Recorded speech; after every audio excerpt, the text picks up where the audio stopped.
السلام عليكم، كي دايرين؟ لاباس عليكم؟ عواش راكم مبروكه. كنتمنى ان شاء الله هذا الفيديو يلقاكم في احسن الاحوال ان شاء الله. فكما كتشوفوا اليوم ان شاء الله غادي نقدم ندير لكم حلوى ديال العيد او نشارك معكم الحلوى ديال العيد. يعني ما درتش كميه كثيره اولا شي حاجه، يعني درت جوج ديال الشكيلات. درت بلاطو ديال صابلي، ودرت هذه يعني حلوه ديال ريش بوند اللي زينتها يعني بطرق مختلفه. يعني تزين كما كتشوفوا، يعني درت بالكوك وباللوز ايفيلي وباللوز كونكاسي. غادي نتبعوا معايا لا فيديو باش تعرفوا على طريقه التحضير. هنا بالنسبه للحلوى ديال ريش بوند عندي 3 ديال البيضات، كاس ديال السكر سنيده، وكاس ديال الزيت. فغادي يعني مقادير جد بسيطه ومتوفره في جميع البيوت، كتوجد بسهوله. غير هي الشكل ديال التزيين اللي انا غيرته، درت فيه هكاك بلاطو يعني مشكل، غير الطريقه ديال التزيين اللي مختلفه.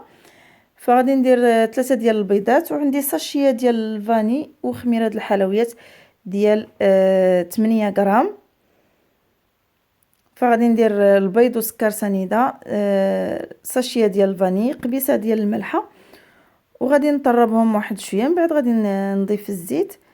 فالبلاطو ديال الصابلي غادي نحط لكم في الفيديو المقبل ان شاء الله. فحتى هو صابلي عادي يعني تزيين. غادي نقدم لكم ان شاء الله في الفيديو المقبل، غادي نحط لكم هذا الفيديو ديال الصابلي.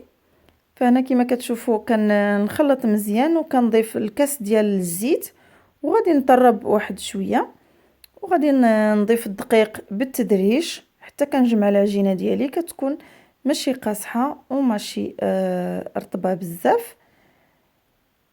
فكما كتشوفوا ما كنطربش بزاف، يعني كنخلط. من بعد غادي نضيف الدقيق بالتدريج، وغادي نضيف الخميره د الحلويات اللي ذكرت معكم ديال 8 غرام. فانا عندي هذه فيها 11 غرام، يعني ما غاديش نديرها كامله، غادي ندير غير 8 غرام. بغيتو توزنوا هذا بالمعلقه، كديروا معلقه صغيره ديال خميره الحلويات. كنبقى نضيف الدقيق وكنجمع العجينه ديالي. من بعد غادي نجمع بيدي عادي.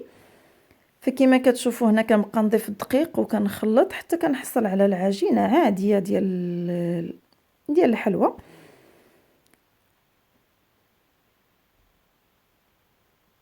كنكمل غادي نكمل العجينه ديالي، الخليط. غادي نخلط العجينه ديالي نجمعها بالدقيق. فتقريبا انا الدقيق شي تقريبا 600 غرام ديال الدقيق، فعلى حسب الدقيق كيفاش داير النوعيه ديال الدقيق. فكنبقى نضيف هكا دقيق بالتدريج، وكنجمع العجينه. كنغربل الدقيق ضروري من التغربيل، ضروري ما نغربلوه. فكنبقى نضيف الدقيق بالتدريج، كنحطو حدايا هكا، وكنبقى نضيف الدقيق وكنجمع العجينه ديالي حتى كنجمعها. كنجمع العجين ديالي كما كتشوفوا على هذا الشكل هذا. غادي ندير منها كرات صغار، يعني ديروا الحجم اللي بغيتو، وغادي نديرها في الصفيحه اللي كتدخل الفرن. فكما شفتوا العجينه ديالي كورتها، كديروا الكرات هكا متوسطين الحجم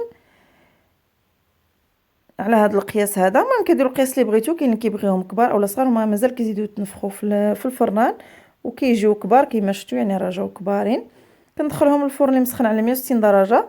انا دائما كنشعل من التحت ومن الفوق مع المراقبه المستمره حتى كطيب الحلوه ديالي، وكنخرجها، ما كنخليوهاش تحمر بزاف. مهم على حسب كل واحد كيفاش كيبغي الحلوه طيب. فغادي نطيب الحلوه. غادي نكمل بنفس الطريقه حتى كنكمل العجينه اللي عندي كامله، وغادي ندوزو لطريقه التزيين. فبالنسبه لطريقه التزيين، هنا عندي كونفيتور كديروا ديال المشماش، عندي اللوز ايفيلي اللي حمرته هكا شويه في المقله، ما كنديروا لا زيت لا والو، كندير غير هكا القياس ديال اللوز، وكنحمرو في المقله مزيان، وكنهرسوه، كنخليه يبرد باش كيقصح، وكنهرسو هكا غير بيديا. وكنبقى ندوز الحبه ديال كيما شفتوا ديال الحلوى او الكاطو في الكونفيتور، ومن بعد كندوزو هكا في اللوز ايفيلي اللي هرمشتو صراحه طالع منه واحد الريحه ممتازه، واحد الريحه رائعه كتعطي يعني كيعطي داك اللوز.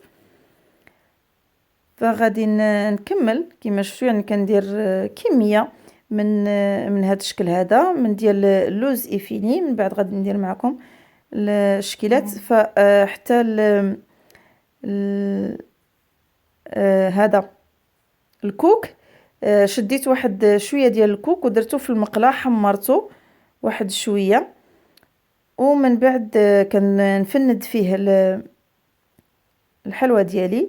فكما شفتوا كنكمل بنفس الطريقه، كندير في الكونفيتور، من بعد كنفندهم في اللوز اللي قليته وهرمشتو هكا غير بيديا. ما كنهرسوش بزاف، غير شويه. فكنكمل كما شفتوا هذا الشكل هذا.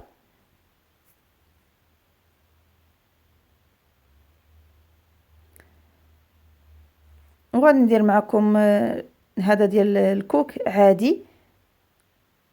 فهذا كوك عادي غادي نفند فيه واحد الكميه ديال الكاطو، يعني نفس الطريقه كندير في الكونفيتور، من بعد كنفندهم في الكوك هكا عادي. فكما قلت لكم انا عندي كميه ديال الكوك قليتو، كنديرو حتى هو عادي، كنحمرو في المقله، كنخليش يتحرق، غير كنبقى نحركو هكا. بغيتو تفندو الكاطو ديالكم كامل في الكوك كديروه عفوا في الكونفيتور كديروها كامله. بغيتو ديروا غير من الفوق كديروا غير من الفوق. فكما شفتوا بغيتو ديروا غير هكا من الفوق كديروا غير من الفوق فقط، باش ملي كتحطوها يعني ما يعني على حسب الرغبه. بغيتو ديروها كلها كتغطسوها في الكونفيتور، من بعد كدوزوها في الكوك كديروها كامله. فانا كنفندهم غير هكا من الفوق، كنديرهم في الكونفيتور، من بعد كندوزهم في الكوك وكنزين بهم البلاطو ديالي. كيجيو رائعين كما شفتوا. فهنا عندي لوز ايفيلي، اولا كديروا الكاوكاو، عفوا كاوكاو كونكاسي اولا اللوز كونكاسي اللي بغيتو اللي متوفر عندكم. فكنفند نفس الطريقه كنديروا في الكونفيتور، من بعد كنعاود نفندو في اللوز كونكاسي. فكنكمل هكا بنفس الطريقه حتى كنكمل البلاطو ديالي. كيجي ممتاز، كيجي رائع، كيجي مشكل. فكنكمل بنفس الطريقه. وعندي الشوكولا فيرميسيل، حتى هي درت منها واحد يعني واحد الصف حتى هي ديال الشوكولا فيرميسيل. فكما شفتوا كنكمل بنفس الطريقه حتى كنكمل البلاطو ديالي، كنكمل التزيين ديال البلاطو ديالي. فكما كتشوفوا الحلوى كتعطي كميه كثيره. فانا درت منها تقريبا 3 ديال البلاطوات على هذا الشكل هذا، 3 حتى ل 4 البلاطوات اللي كتعطي. فكنكمل بنفس الطريقه. كما شفتوا عندي شوكولا فيرميسيل، كنفند الكاطو ديالي او الحلوى ديالي في الكونفيتور، من بعد كندوزها في شوكولا فيرميسيل وكنزين البلاطو كيجي ممتاز. يعني كيجي شكل يعني حلوى جد بسيطه، لكن المنظر ديالها رائع ومذاقها رائع. فانا من الحلويات المفضله عندي هي الحلوى ديال هي هذه الحلوى دريشبوند، اللي هي كتعجبني بزاف. يعني كتجيب المذاق ديال الكوك وديال الكونفيتير، كتعطي واحد الريحه رائعه. فكنكمل بنفس الطريقه. كما شفتوا هنا عندي الكوك اللي حتى هو هكا قليته واحد شويه، كنخليوهش يتحرق، غير كيتحمر هكا وكنزولوه. كنكمل بنفس الطريقه كنزين البلاطو ديالي، كندوز بنفس الطريقه في الكونفيتور. فبالنسبه للكونفيتور انا زدت له شويه ديال ماء الزهر او ماء الورد اللي بغيتو، يعني متوفر عندكم. فبجوجهم فيهم نفس الريحه. ضفت له تقريبا واحد 2 معالق حتى ل3 كبار ديال الماء الزهر باش كيعطيها واحد ريحه ممتازه. فكنكمل بنفس الطريقه، وكنكمل البلاطو ديالي كما شفتوا كيجي على هذا الشكل هذا. والبلاطو ديالي من بعد ما كملته هو هذا كيجي على هذا الشكل هذا، كيجي رائع. فبالنسبه للوز كونكاسي، اللوز افيلي صراحه قليته وعطى واحد الريحه رائعه ممتازه، جربته جات رائعه وقلت لي ما نتقاسمش معكم الطريقه. فهادو هما الحلويات انا اللي صايبت العيد، صراحه ماشي شي حاجه كثيره، فجوج ولا 3 ديال الناس يعني كافي. البلاطو ديال الصابلي اللي زينت بهذه الطريقه هذه غادي نحط لكم لا فيديو المقبل ان شاء الله، غادي ننزلوا لكم ديال الحلوه اللي درت ديال الصابلي. فهذا عجينه ديال الصابلي اللي زينت منها هذا البلاطو هذا. كنتمنى يعجبكم لا فيديو ديال اليوم، ما تبخلوش عليا بلي لايك، و الى فيديو مقبل ان شاء الله. وكنشكر كاع الناس اللي مابونين في لاشين والناس الجداد اللي التحقوا بلاشين. كنشكركم كلكم، وعيد مبارك سعيد وعواشركم مبروكه، والى فيديو مقبل ان شاء الله.